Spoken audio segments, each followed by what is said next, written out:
Bonjour tout le monde. Donc, dans le cadre de ma chronique LCN, je parle du sodium aujourd'hui parce qu'on en consomme trop. Je ne vous l'apprends pas. Bonne nouvelle, par contre, on s'est amélioré. En 2004, les Canadiens consommaient en moyenne 3400 mg de sodium.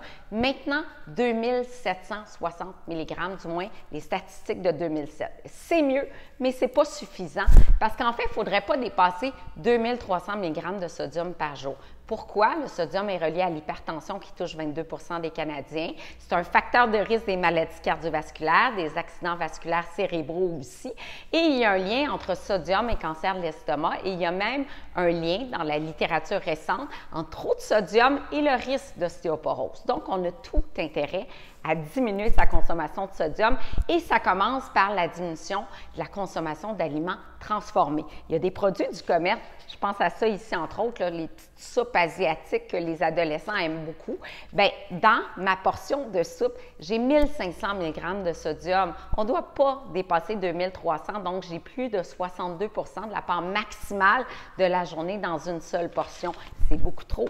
Les sauces soya, par exemple, bien ici, j'ai 1300 mg par cuillère à soupe. Donc, mon choix serait de me tourner vers une sauce soya où je vois la mention 35 moins de sodium. Donc, c'est pas que c'est un produit pas de sel. On le sait, c'est de la sauce soya, mais c'est quand même un meilleur choix. Dans les conserves, grand contributeur de notre apport en sodium de la journée. Par exemple, j'ai une soupe ici, bien, j'ai la mention 25 moins de sodium. Ça veut dire quoi? Ça veut dire que j'ai 25 moins de sodium par rapport à la soupe au poulet et nouilles régulière. Est-ce que c'est un produit faible en sodium? Non, mais c'est quand même un meilleur choix que l'autre produit. Là, j'arrive à la mention faible teneur en sodium. Ça veut dire quoi? Ça veut dire qu'il y a 140 mg de sodium et moins par portion. Donc, c'est intéressant. Je pense à la boulangerie Saint-Méthode qui a fait beaucoup d'efforts pour réduire la teneur en sodium de leur pain. Et puis, il y a plusieurs pains qui affichent 140 mg de sodium et moins par portion de 2 tranches. Jus de légumes, bien, assurez-vous aussi de prendre faible en sodium parce que ça monte très, très vite. Puis on sait que c'est pratique de mettre un petit jus de légumes dans la boîte à lunch. Donc, le fait d'opter pour faible teneur en sodium, c'est vraiment mieux. Et il y a aussi des allégations, vous allez voir ici, sans sel ajouté. Du point de vue des conserves, les légumineuses sont de plus en plus en vogue.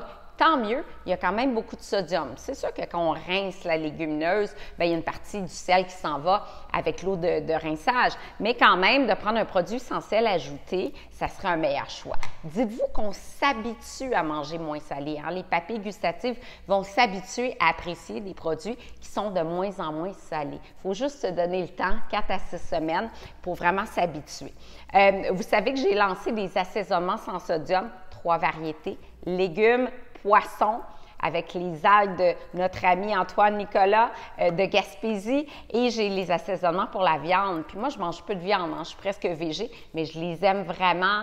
Je les mets sur mes légumes même avec ça. Je fais un mariage légumes un petit peu piquant. C'est vraiment, vraiment savoureux sur du chou-fleur rôti au four ou un chou-fleur entier, là. Moi, j'adore ça sur une petite purée de haricots blancs, là, c'est vraiment sublime. Donc, voilà pour mes épices. Donc, comment réduire votre consommation de sodium? Mangez moins d'aliments transformés. Les restaurants, à surveiller parce qu'il y a beaucoup de choix au resto, même des belles salades repas qui apportent 2300 mg de sodium. Donc, cuisiner davantage à la maison, c'est sûr que c'est une bonne stratégie aussi. Et lisez votre tableau d'information nutritionnelle, recherchez les allégations sans sodium et faible teneur en sodium. Alors, bien, je vous dis à très bientôt parce que j'ai plein d'autres informations à vous donner au cours des prochaines semaines. À bientôt!